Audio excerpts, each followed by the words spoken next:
ऋषि जाएगा जेल, अदिति करेगी उसकी शिकायत। जी हाँ दोस्तों, हम बात कर रहे हैं स्टार प्लस के शो झनक की। तो दोस्तों आगे बढ़ने से पहले अगर आप हमारे चैनल पर नए हैं तो इसे सब्सक्राइब कर दीजिए, साथ ही बेल आइकन दबाना ना भूलें। वीडियो अच्छा लगे तो इसे लाइक जरूर कीजिएगा। चलिए आगे बढ़ते हैं दोस्तों। जैसे कि झनक सीरियल में आ चुका है एक बहुत बड़ा ट्विस्ट, एक बहुत बड़ा धमाका होने वाला है। जी हाँ दोस्तों, झनक सीरियल के एपिसोड की कहानी भावनात्मक और नाटकीय मोड़ से भरी रही।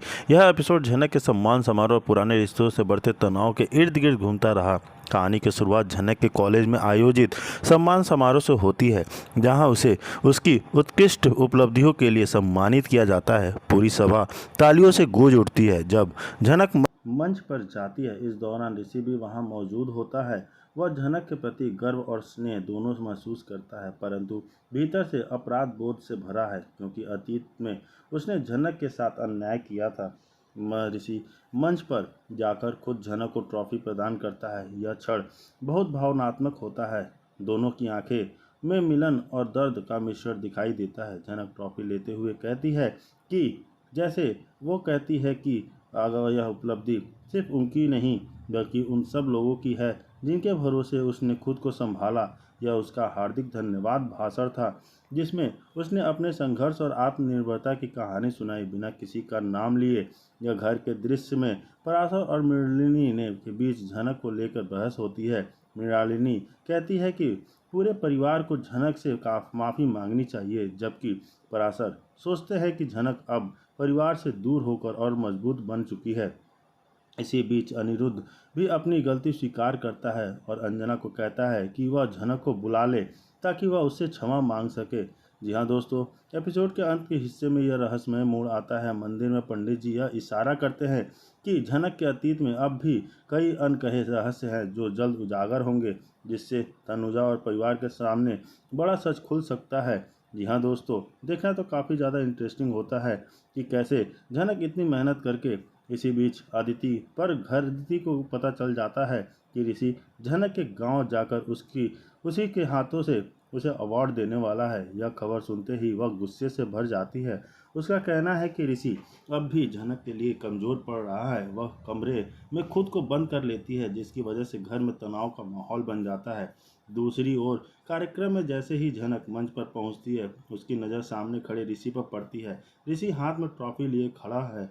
उसके चेहरे पर हल्की मुस्कान और आंखों में भावनाओं का सागर है। झनक रुक जाती है। कुछ पल दोनों एक दूसरे को देखते रहते हैं, बिना शब्दों के भी सब कुछ कह देने वाला क्षण। ऋषि स्टेज पर जाता है कि देखा जाता है कि अपने हाथों में झनक को ट्रॉफी देता है। भीड़ तालियों से गूंज उठती है। झनक की ट्रॉफी लेते हुए कहती है, यह सम्मान सिर्फ मेरी नहीं, उन सभी उम्मीदों का है जो कभी टूट गई थी, पर मैंने उन्हें फिर से जोड़ने की कोशिश की है। इस पल में ऋषि और झनक दोनों की आंखों में गर्व, सुकून और छिपा हुआ प्रेम साफ नजर आता है। ऋषि का इस कार्य की खबर अदिति तक पहुंचती है। वह भड़क उठती है और कहती है कि ऋषि ने उसका विश्वास तोड़ा है। रोष में वह घर का सामना तोड़ देती है और अपनी सास से कहती है, उसने मेरा नहीं मेरे रिश्ते का अपमान किया है। परिवार के बाकी सदस्य उसे शांत करने की कोशिश करते हैं, लेकिन उसका दर्द उसे क्रोध में बदल देता है। ऋषि जब वापस लौटता है तो माहौल बेहद तनावपूर्ण होता है। अदिति उससे सवाल करती है, क्यों गया था तू उसके पास? क्या अब भी तेरे लिए वही सब कुछ है? ऋषि खामोश रहता है, पर उसकी आंखों में सच बयां कर देती है। झनक के लिए उसका स्नेह सभी खत्म नहीं होता। एपिसोड अंत में मंदिर की जाती है, अपनी माँ की फोटो के सामने ट्रॉफी रख के सामने रखती है। वह कहती है, मैंने जीत ली है, दर्द पर, अपमान पर और उस कमी पर जो मुझे हमेशा सताती थी। जी हाँ दोस्तों, उसी समय पंडित जी उसके अतीत के जुड़े एक पुराने रहस्य का संकेत देते हैं कि जल्द ही छिपे हुए सच का पर्दाफाश होगा जो उसके जीवन की दिशा बदल देगी। अंतिम दृश्य में झनक के चेहरे पर निश्चय और शांति का मिश्रण दिखता है। कैमरा उसके चेहरे पर ठहरता है, संकेत देते हुए कि आने वाले एपिसोड में सिर्फ रिश्तों की सच्चाई सामने आएगी, बल्कि झनक के जीवन की नई लड़ाई भी शुरुआत होगी। जी हाँ दोस्तों, और तुमको कोई हक नहीं है उनको ऐसे बोलने का। जी हाँ दोस्तों, यहाँ पे गुस्से में थोड़ी सी झनक दिखती है, लेकिन वो कर भी क्या सकती है कि वो जो भी है वो ऋषि उसका पति है, लेकिन वो प्यार भी तो उसी से करती है। जी हाँ दोस्तों, इसके बाद देखने को मिलता है कि जैसे और घर पहुंचती है तो वहाँ पे उसकी जो स्कूल की टीचर होती हैं वो लोग उस झनक से मिलने आते हैं, क्योंकि उसने टॉप किया होता है, तीसरे स्थान पे आई होती है। और उसके सम्मान में विद्यालय में कोई कार्यक्रम रखने की बात होती है, जहाँ झनक कहती है कि जी मैडम हम लोग ज़रूर आएंगे। तो वहीं मैडम लोग कहती हैं कि मैं सिर्फ तुमको नहीं आना है, तुम्हारे हस्बैंड को भी तुम्हारे साथ आना होगा, उनको भी यहाँ पे सम्मान में शामिल होना होगा, क्योंकि ये प्रोग्राम तुम्हारे लिए रखा गया है। अपनी पति के सम्मान में, पत्नी के सम्मान में होने वाले कार्यक्रम में पति ना आए ऐसा हो ही नहीं सकता। तो पराशर बोलता है, देखिए मैम वो पुलिस वाले हैं, उनको कई सारे काम होते हैं, वो फ्री नहीं होते हैं, तो उनको आने में थोड़ी सी दिक्कत होगी। लेकिन मैडम लोग कहती हैं कोई बात नहीं है, आप उनका नंबर दे दीजिए, प्रिंसिपल मैम खुद उनसे बात करेंगी और उनको इनवाइट करेंगी।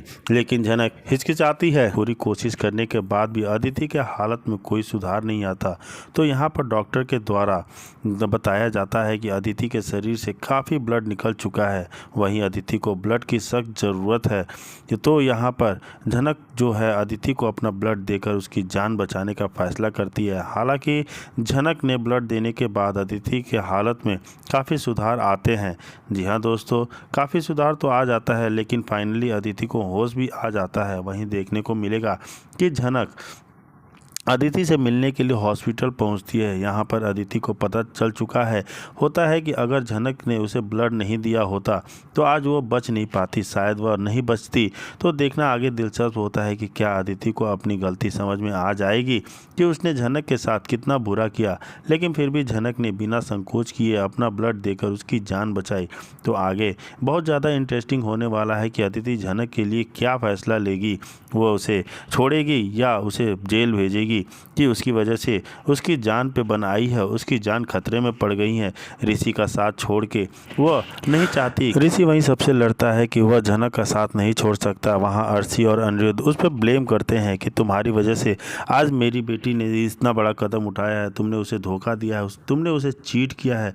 तुमने अगर उससे साथ नहीं दिया होता, साथ दे दिया होता तो आज वो शायद ये सब कदम नहीं उठाती। वो कितनी डिप्रेशन में चली गई है, उसका जिम्मेदार बस तुम बढ़ते हैं। दोस्तों, जैसे कि एपिसोड की शुरुआत ऋषि और झनक के बीच हुई तीखी चर्चा से होती है। ऋषि लगातार घर वालों को समझाने की कोशिश करता है कि उसकी और झनक की शादी जबरदस्ती की गई थी, साथ ही वह झनक के सपनों को पूरा करने के लिए उसकी जिम्मेदारी उठाता है, जिसे उसके पिता के ने मरने से पहले किया था। अदिति की घबराहट और बड़ा फैसला लेने का तरीका। अदिति इस पूरे माहौल में खुद को असहज महसूस करने लगी है और झनक के साथ बदसलूकी पर उतर आती है। उसका व्यवहार उसके हदें पार कर देता है, जिससे ऋषि परेशान हो जाता है। आखिरकार ऋषि अदिति से अपने सब रिश्ते को ख़त्म करने का फैसला करता है और डाइवोर्स पेपर दे देता है ताकि दोनों आज़ाद से रह सकें।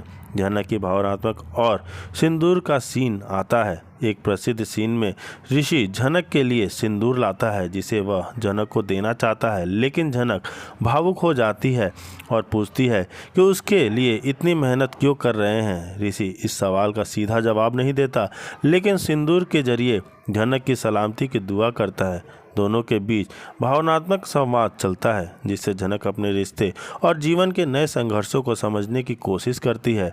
अदिति का एक्सीडेंट होता है। एपिसोड में एक बड़ा मोड़ तब आता है जब अदिति का अचानक एक्सीडेंट हो जाता है, जिससे घर के सभी लोग हैरान हो जाते हैं। यह घटना आगे की कहानी में नए टर्न और ट्विस्ट को जन्म देती है और झनक व ऋषि के आपसी रिश्ते में नई जटिलताएं लाती हैं। यहाँ दोस्तों, इस पूरे एपिसोड में रिश्तों की गहराई, समझदारी और स्वतंत्रता की चाह को अच्छी तरह से दिखाया गया है। ऋषि, झनक और अदिति के फैसले कहानी को प्रगति देने वाले हैं और दर्शकों को आगे देखने को मिले के लिए मजबूर करते हैं। यह एपिसोड दर्शकों के लिए भावनात्मक और ड्रामा से भरपूर रहा, जिससे हर किरदार की सोच और मजबूरी सामने आती है। यहाँ दोस्तों, एपिसोड की करवा चौथ